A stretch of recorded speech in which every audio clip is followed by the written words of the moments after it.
Ito ang problema ko.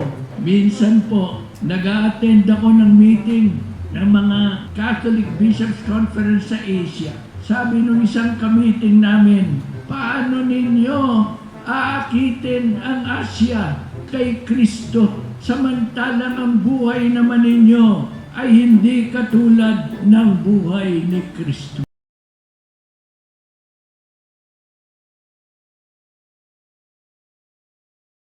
Doon ako hindi nakasagot.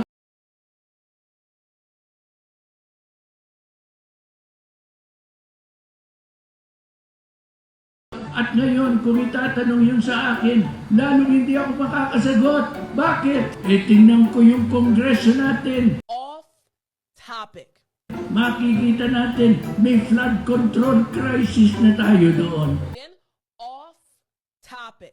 Ito, isang kaibigan ko na nagpunta sa Australia. Pagpasok pa lang sa immigration, tinanong na siya, saan ka galing? Sa Pilipinas po. Oh, Philippines, flood control.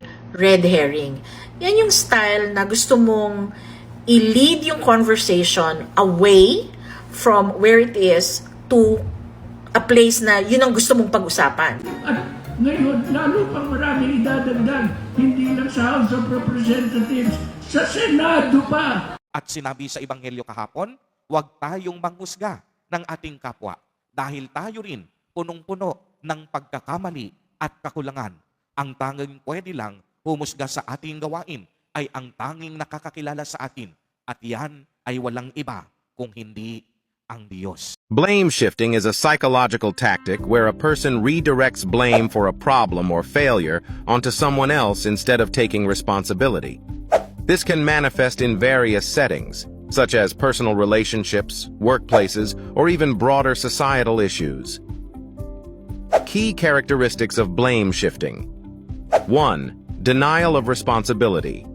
The individual refuses to acknowledge their role in a situation, often using excuses or justifications. Nung isang ka-meeting namin, paano ninyo aakitin ang Asya kay Kristo samantalang ang buhay naman ninyo ay hindi katulad ng buhay ni Kristo? Doon ako hindi nakasagot. 2. Deflection. Instead of addressing the issue, they point fingers at others, which can lead to conflict and resentment. Kung itatanong yun sa akin, lalong hindi ako makakasagot. Bakit? Tingnan ko yung kongreso natin. Makikita natin, may flood control crisis na tayo doon. Ngayon, lalo pang maraming idadagdag, hindi lang sa House of Representatives, sa Senado pa. 3. Manipulation. This behavior can be a way to manipulate others' perceptions, making the blamer appear innocent or victimized. What is this, Ted?